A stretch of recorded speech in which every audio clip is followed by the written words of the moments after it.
Voter card হারিয়ে গিয়ে থাকে বা ভোটার কার্ড লস্ট হয়ে গিয়ে থাকে বা ভোটার কার্ড আপনি যদি ডাউনলোড করতে চান তাহলে আজকের ভিডিওটা আপনাকে সম্পূর্ণ দেখতে হবে।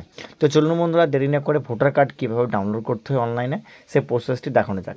সবার প্রথম আপনার মোবাইল থেকে আপনি একটা প্লে স্টোরে যাবেন। প্লে স্টোরে আসার পর এখানে একটি অ্যাপ্লিকেশন সার্চ করে নিতে হবে। তাহলে সার্চ বারে গেলাম, সার্চ বারে যাওয়ার পর আপনি লিখবেন ভোটার হেল্পলাইন। তো ভোটার হেল্পলাইন লেখা সার্চ করার পর আপনার সামনে একটি অফিসিয়ালি অ্যাপ্লিকেশন চলে আসবে। এই অ্যাপ্লিকেশনটি আপনাকে ইনস্টল করতে হবে এবং অ্যাপ্লিকেশন ইনস্টল করার পর আপনার সামনে ঠিক এরকম ইন্টারফেস আসবে। এখান থেকে আপনাকে পুরো আইডি কার্ডটিকে ডাউনলোড করতে হবে। তার জন্য কী করবো, আমি ওপেনের মধ্যে ক্লিক করব। তো আমি ভোটার হেল্পলাইন অ্যাপ্লিকেশনটি ওপেন করলাম। তো অ্যাপ্লিকেশনটি ওপেন করার পর আপনাকে লগ ইন করতে হবে। যদি আপনার লগ ইন আইডি পাসওয়ার্ড না থেকে থাকে তাহলে আপনি এখানে লগ ইন আইডি পাসওয়ার্ড দিয়ে লগ ইন হয়ে যাবেন।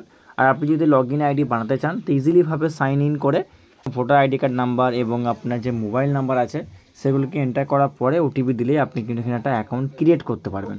তারপরে সাকসেসফুলি লগ ইন হয়ে যাবেন। এখানে লগ ইন হয়ে যাওয়ার পরে সবার নিচের দিকে একটা অপশান পাবেন, ডাউনলোড ই এপিক। ডাউনলোড ই এপিক এই অপশানের মধ্যে আপনাকে ক্লিক করতে হবে।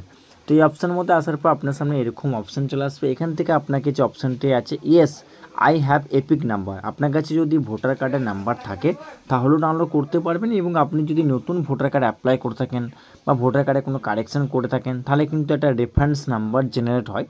সেই রেফারেন্স নাম্বার দিয়েও কিন্তু আপনি আপনার যে ভোটার আইডি কার্ডটি আছে ডাউনলোড করতে পারবেন। তো আমার কাছে ভোটার আইডি কার্ডের নাম্বার আছে, তো আমি ভোটার কার্ড নাম্বারটার জন্য প্রথম অপশনের মধ্যে ক্লিক করে এখানে ভোটার কার্ড নাম্বারটি এন্টার করে দেবো।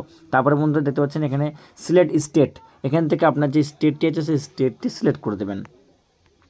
তো বন্ধুরা আমি এখানে ভোটার কার্ড নাম্বার এবং স্টেট দিয়ে দিলাম। তারপরে ফ্যাচ ডিটেলস এখানে ক্লিক করবেন। তো এখানে ক্লিক করার পর আপনার সামনে আপনার বেসিক কিছু তথ্য চলে আসবে, যেমন আপনার নাম। তারপর সমস্ত তথ্যগুলো ঠিক থাকার পরে প্রসিডে ক্লিক করলে আপনার মোবাইলে একটি ওটিপি আসবে। সেই ওটিপিটা আপনাকে এই বক্সের মধ্যে এন্টার করতে হবে। দেখতে পাচ্ছেন বন্ধুরা আমার কাছে ওটিপি চলে এসছে। আমি ওটিপিটা দেখে এখানে এন্টার করে দেবো। তো আমি ওটিপিটা এন্টার করে দিলাম। তারপরে verify and download E epic আপনাকে এই বাটনে ক্লিক করতে হবে।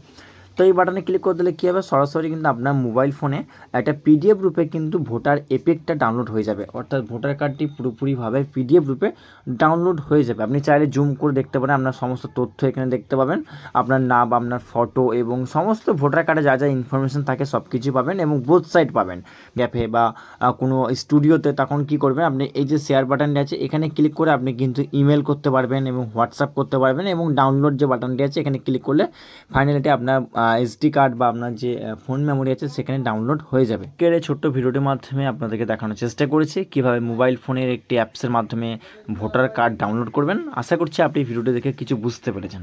যদি আপনার এখনও বুঝতে কোনো অসুবিধা হয় অবশ্যই আমাকে কমেন্ট করবেন, আর ভিডিওটি ভালো লাগলে লাইক করবেন, আর অবশ্যই আপনার বন্ধুদেরকে ভিডিওটি শেয়ার করে দেবেন। থ্যাংক ইউ, ধন্যবাদ।